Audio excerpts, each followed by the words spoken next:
comments were correct. You see myself and Vern Henderson just after we launched the first military missile from the YF-12 at 3.2 Mach. Now we get in the cockpit, the guys always get the notoriety and the fame and the glory. That's not the purpose of this session tonight. We want to tell you something more, because the people really that maintained this airplane, both the contractors at the beginning and then as the program progressed, the military maintained the airplane in its toto.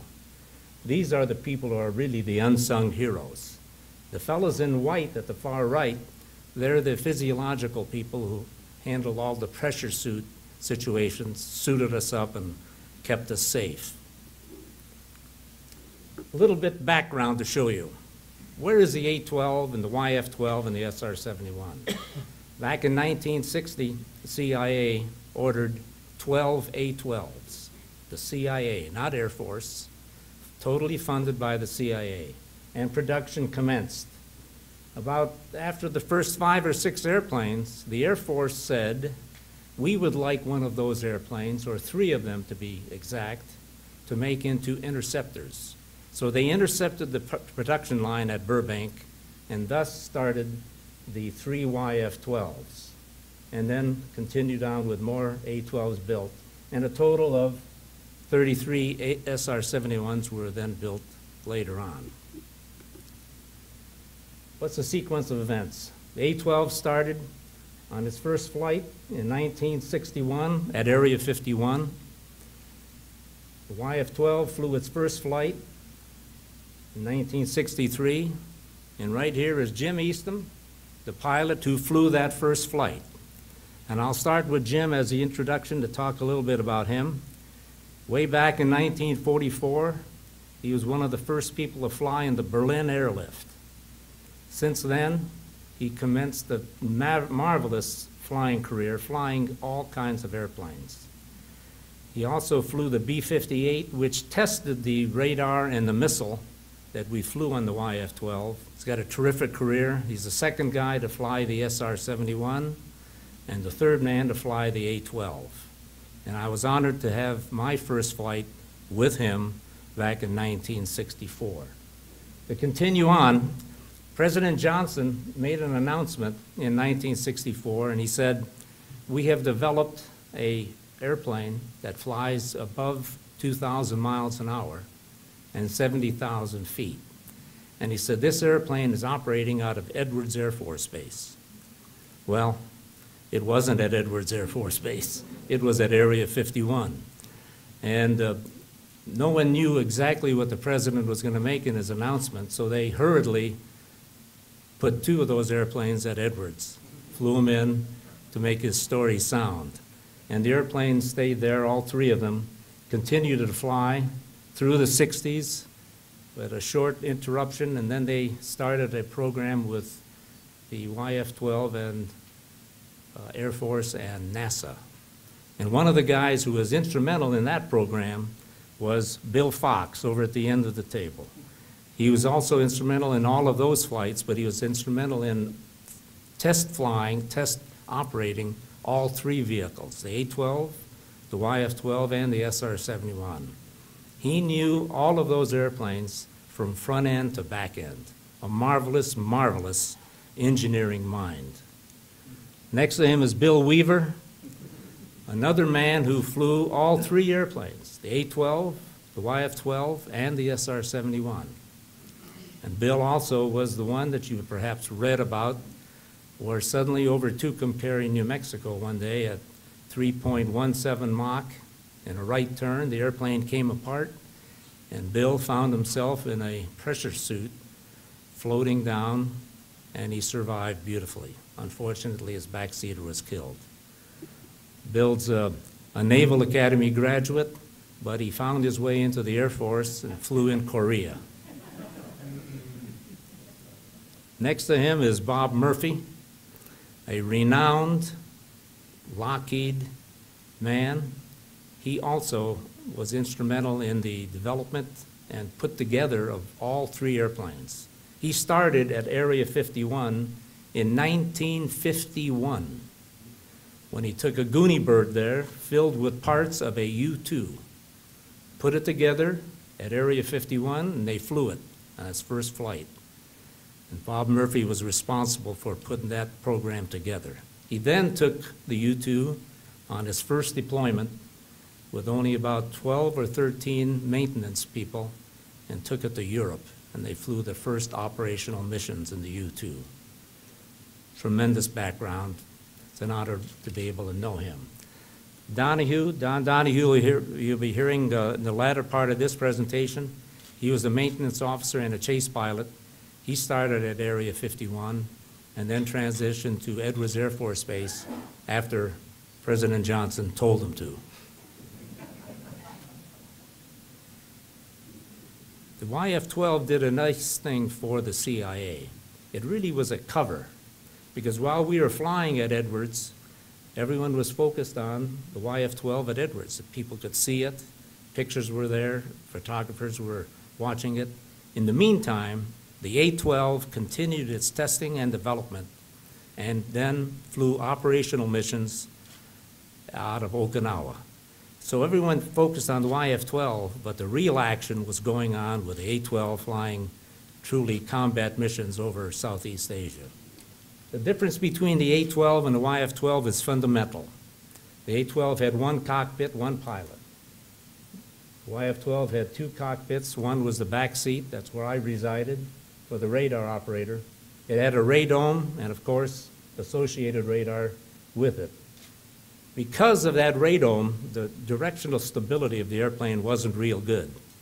So the engineers at Lockheed put ventrals on that YF-12, two under each engine nacelle, and a third one, a large one, under the center fuselage. It translated after takeoff to vertical position, and when landing, it went back to the horizontal position. It provided that directional stability. And of course, we had missile bays, and the airplane was strictly an interceptor. It had no reconnaissance capability whatsoever. Little shot to show you what that radome looked like, and you can see that the chine area on the Blackbirds normally went all the way forward, but they truncated that to house the radome and the radar. A little bit about the cockpit. Nothing unusual except that the front cockpit had two unique things. They were vertical tapes for speed and altitude. The F-106 had the same system. So that was different than the A-12 and different from the SR-71. A lot of the pilots liked the vertical tapes. They thought they could feel it better and fly the instruments a little more accurately. Back seat was fairly complicated. The upper scope was for infrared. Believe it or not, we had two infrared detectors in the engine at the chine area. The middle scope is a radar display, and the lower one was a navigation display where we could tell where the airplane was geographically. The radar, great Hughes engineer is here, he will remember it. It's the first of a kind, pulse Doppler. The normal radars, we would look at finding bombers, be competing with clutter. That's the kind of clutter that a normal interceptor would see, and the YF-12 didn't see any of that. I'll take you through a little sequence of what the radar did. Radar scanning mechanically left and right, detects the target, you lock onto the target, and then the missile launches. Only one target could be tracked at a time, because the computer technology, when we had this airplane developing, wasn't quite good enough to handle multiple aircraft, multiple targets. This is a typical mission that we flew out of Edwards for the missile launches, taking off out of Edwards, heading to the east, a big wind-up turn through Arizona, and by the time we were pointing westward, we were at 3.2 Mach. The drone was launched either from a C-130 or from the ground launch. They were little Firebee drones, and we would detect that thing at least 100 miles and then launch at 30 to 35 miles. We had 7 total launches. 5 of them were done on this profile, and 4 of those were all successful hits. One was a power failure in the missile, was the second launch. The Strategic Air Command was monitoring all of these flights, and they were wondering if the Russians were to get an interceptor like this, what would it do to their penetration tactics? So they were observing what we were doing. But they had questions. Could you operate this system against a bomber-sized target, real low level?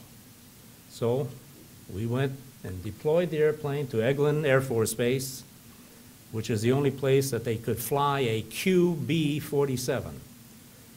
And they flew it as low as they could have for visual contact. And they took it down to around 1,200 feet. And we had another great successful launch at 3.2 Mach against that QB-47. The missile did not have a warhead attached. It had no, future missiles would have expanding rod developments for it, but this one had just a plain missile, and it was so good it hit the tail of the B-47. So SAC said, okay, you did it over water. Let us see you try to do the same mission over land. So we then deployed to Holloman Air Force Base and White Sands Missile Range, and the lowest that they could fly that QB-47 was 500 feet. And they did, and we had another tremendous, tremendous launch. And this one was totally operated and maintained the entire flight and the deployment by the Air Force without contractor assistance, which was a significant achievement. That tells you a little bit about the launches. We then said, well, how would this system do against a real high-speed target? Something similar to a cruise missile or a sub-launched missile. So one day we set the SR-71 up on a flight back from Seattle, and the YF-12, we did a head-on intercept, both traveling at 3.2 Mach, 6.4 closure rate. We wanted 5,000-foot separation to make sure we didn't collide. And at 50 miles apart, by the way, I detected that SR-71 at 125 miles. The simulated launch would have been around 50 miles. At the 50-mile point, the SR-71 pilot and the YF-12 pilot each dumped fuel, which gives a look like a contrail, so that each of the pilots could visually focus on the airplane. And when they both saw this closure rate, you should have heard the comments. I don't believe what I'm seeing. It was a great, great launch.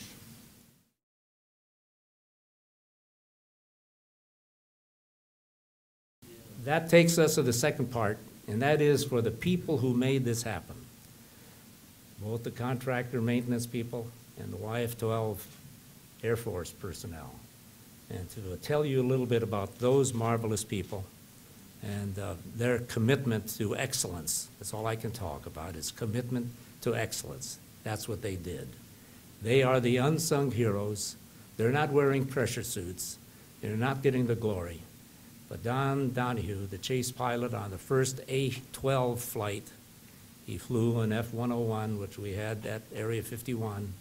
He also chased in the F104. And so he was a good pilot, but also a great maintenance officer. Don Donahue, it's all yours.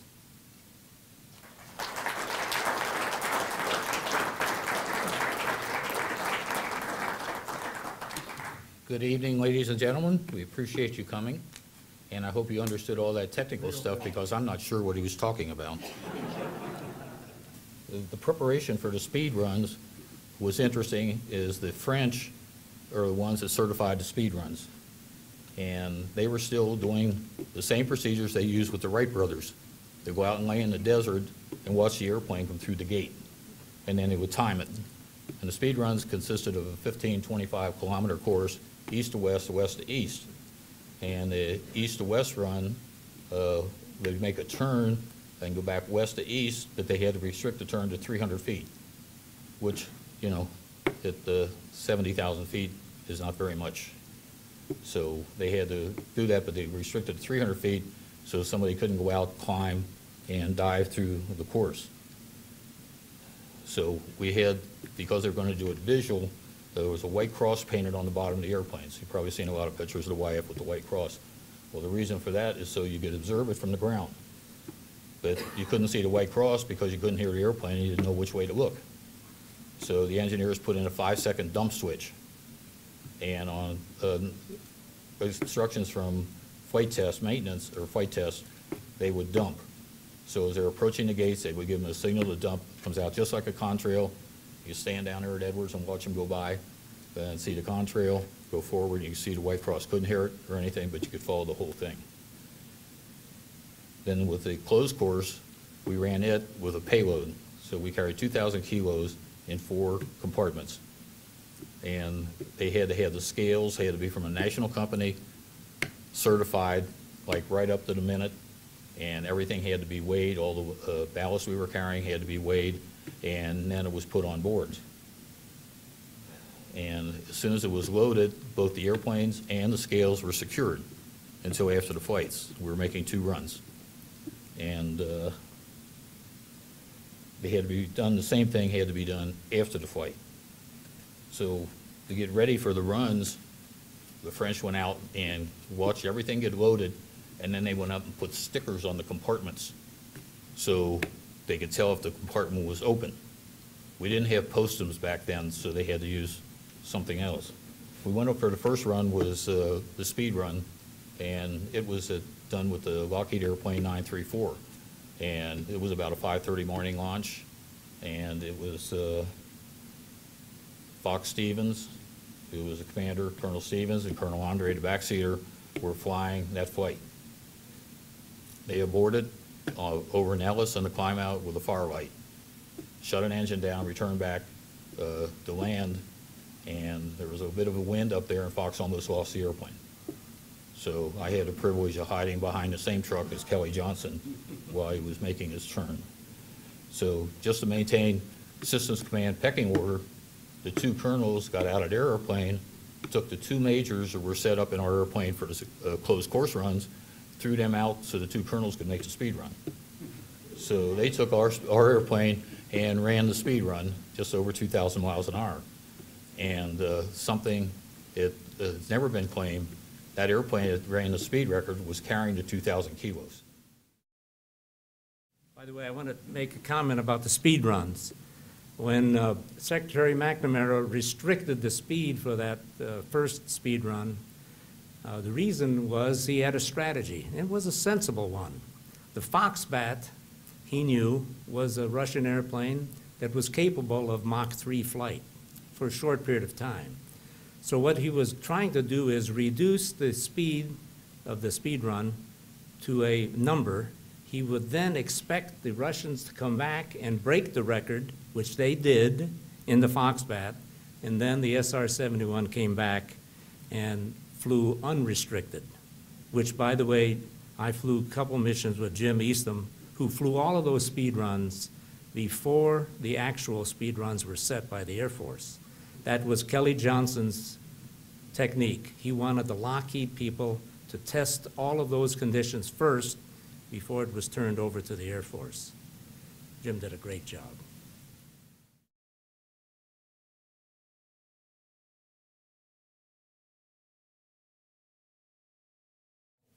Well, you know, when the airplane leaves out of Area 51 and climbs out, he's crossing airways, all right? And there were several incidents where commercial airliners would see the airplane, all right? What happens when they had the F101s as chase, they would, if they felt, you know, the FAA people would say the airplane came fairly close, and they would then meet that pilot who flew that airplane at LAX and find out, what did you see? And some of the things they revealed were very, very interesting. One was in particular, he said, I don't know if it was 1 airplane or 2, but I saw 2 big tails. And then they just said, how long do you think it was? He said, I think it was about 100 feet long. So they were people were starting to see it. And you know, you just can't hide the airplane forever when you're flying off through the airways or the air traffic. By the way, the FAA had only certain people cleared to the Oxcart program, the A-12. And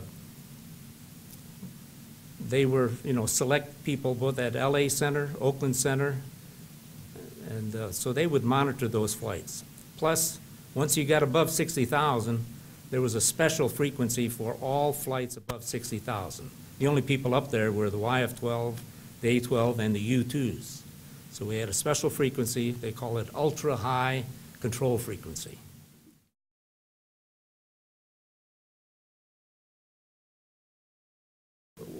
Was there anything humorous about any of the flights that we had?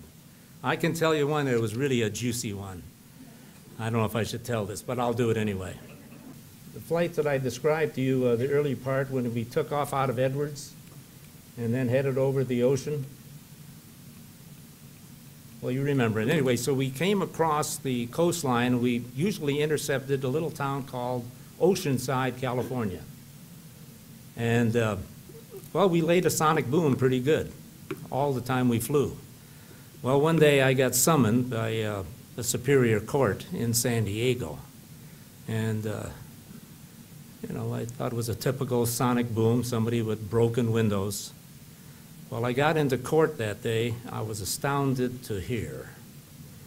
It wasn't a sonic boom causing any damage. It was a fella claiming a paternity suit on the Air Force. And I listened to what was going on. It turns out this fellow and his girlfriend, every Friday... We didn't do that. Every Friday, they would have a nice sexual encounter on the beach over there by Oceanside. Unfortunately, she would not ever permit any sort of contraception. So he abided, and he said, we did this every Friday, and at the appropriate time, I withdrew.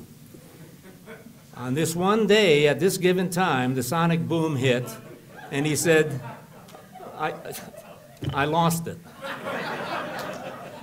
That's a true story. The judge said, get out. It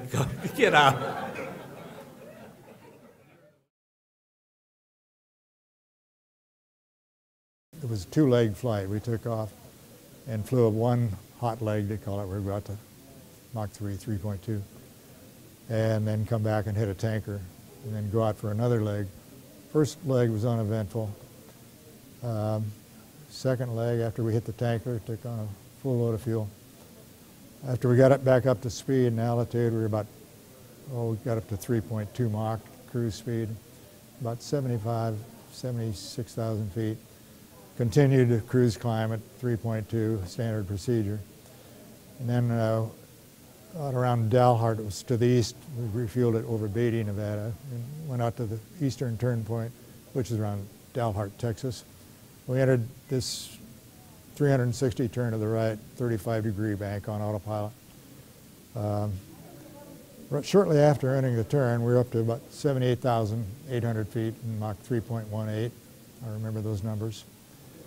And we experienced an inlet unstart on the downwing inlet. And it was a very violent unstart. Well, just prior to that, I had noticed that the forward bypass door scheduling was, it's normally automatically scheduled, and it wasn't scheduling properly.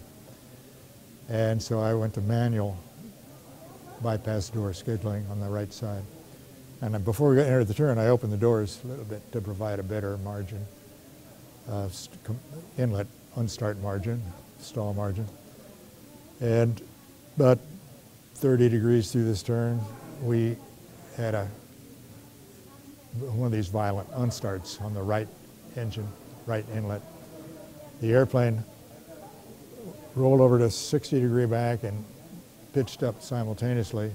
And I had the stick full left and full forward, and the airplane wasn't responding, it kept going up.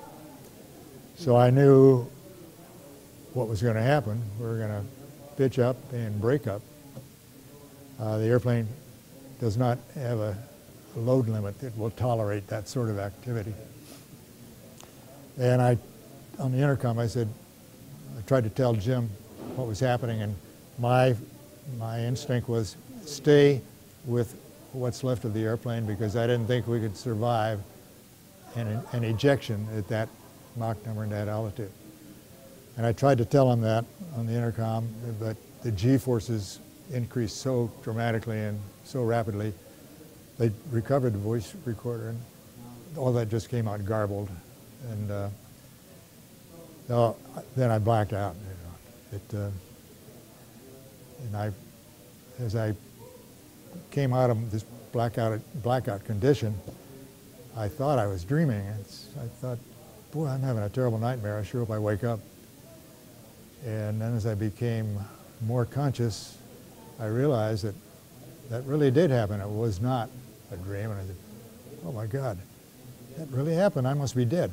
That went through my mind. I remember thinking, gosh, don't feel bad. Being dead isn't so bad. What's everybody worried about? And then I became fully conscious. And I realized, my God, I'm out of the airplane. How did that happen? You were out of the airplane by now? I could feel myself falling. And I could, I could hear kind of a rushing of air noise. And could actually feel myself falling. And my faceplate on the pressure suit was completely iced over. I couldn't see anything. So I said, my God, I'm out of the airplane. I wonder how that happened. Because I knew I hadn't intentionally ejected.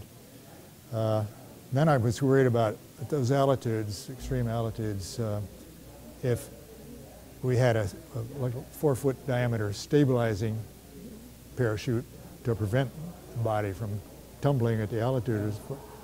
And I realized I was coming straight down, so I figured, well, the drogue chute, stabilizing chute must have worked because I could feel myself coming down vertically. And so I was happy for that because I didn't think any of this automatic stuff was going to work if I had not initiated the ejection system myself. Yeah. But evidently it was working, and I was out of the seat, but I wasn't sure how I got out of the seat. So it's a long story, but I'll shorten it. I was worrying then after I realized the stabilizing chute was working. I was falling vertically. Then I got to be concerned about how long I'd been falling and how low I was getting. The main chute had a aneroid device that would open the main chute at 15,000 if it was working automatically, because I wasn't sure it was. So I decided, well, I better, like I said, I couldn't see anything. And I thought, maybe I'll take a deep breath and raise the faceplate to see if I can determine where I am and if I can find a D-ring. My hands were frozen and the suit had inflated. I couldn't feel it. So I took a deep breath. I started to raise this, unlatch the faceplate, and all of a sudden the chute opened, the main chute opened. What a great feeling that was. And then I opened the faceplate. And all I could see was desolate looking country. And I wasn't sure what state we were going to land in because we were in that turn and near the New Mexico, Oklahoma, Texas, Colorado, Four Corners area. I looked down and it was January and a cold front had moved through and snow on this high plateau looking country. Didn't see any sign of habitation. Late in the afternoon I thought, boy, and then about the first thing I saw was the other parachute, Jim's parachute. I was so relieved because I didn't think either one of us was going to survive that. And to find out that he had, that was, what a great feeling. And then I could see some burning wreckage on the ground that beat us down. I was trying to remember, I knew we were going to have to spend the night there. No signs of civilization anywhere. I was trying to remember what was in the survival kit. We had a seat kit with the survival gear in it. And trying to remember what they taught me in survival school about making a tent out of a parachute canopy, and that going through my mind. And so as I got closer to the ground, the seat pack, which is attached to the chute harness, had a lanyard that would release the contents of it so you don't have to land on that hard. It could cause physical damage landing on that thing. I pulled that. I didn't know what, I was probably 400 or 500 feet above the ground. And I watched all this stuff come out on this lanyard. As I was looking down, this big animal jumped up from where I was going to land, right underneath the landing spot, it looked like, right underneath it. it went roaring across this plateau. I found out later on it was an antelope. It was antelope country. I touched down very softly, my first parachute landing, and rolled over backwards, and I felt okay, no problem. Well, oh, and like I said, my faceplate was frozen, and I couldn't see, so I had to, and the latch, the up latch was broken on my faceplate. So anytime I'd release it, it'd fall down and I couldn't see again. So all the way down, I had this, holding this hand here, trying to pull the parachute risers to, was facing one direction. I couldn't change directions to see anything else. And so I came down looking at one direction. And then after I landed, I still had to hold my faceplate up. And I was trying to collapse the chute because the wind was blowing it. And flying out of the desert, Edwards and Palmdale those years, we were very conscious of the high winds and bailing out. And we even had a speed limit on the 104 program. Didn't fly above 30 knots for that reason. If the wind was, yeah, we had the 2 riser releases, and I couldn't find those because, yeah, my gloves and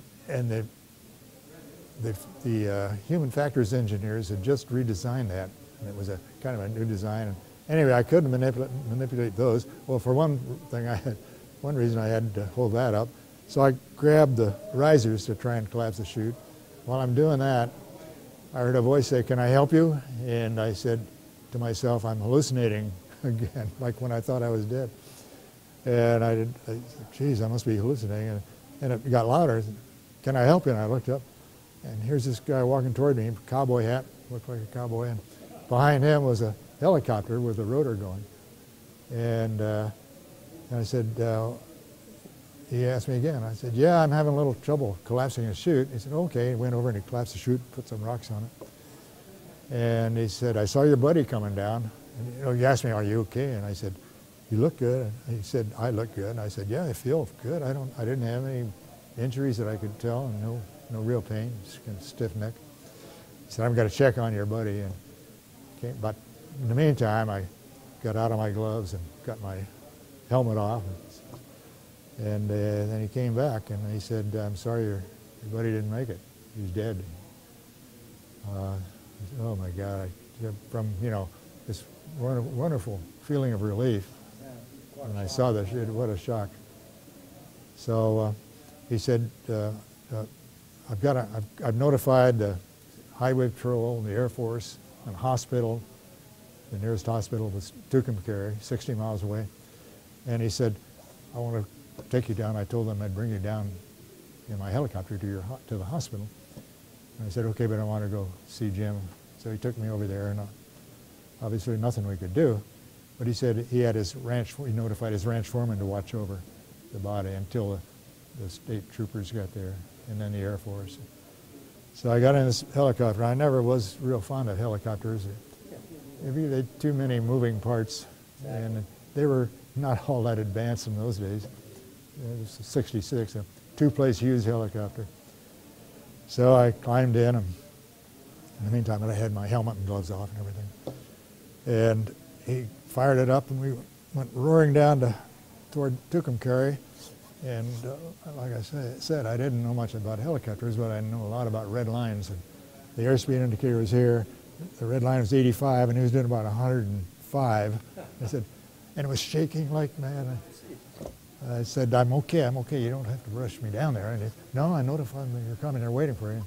I said, "Okay," but he did get me down there in one piece. You're thinking maybe I'm not going to survive. Yeah, I thought, how ironic would that be?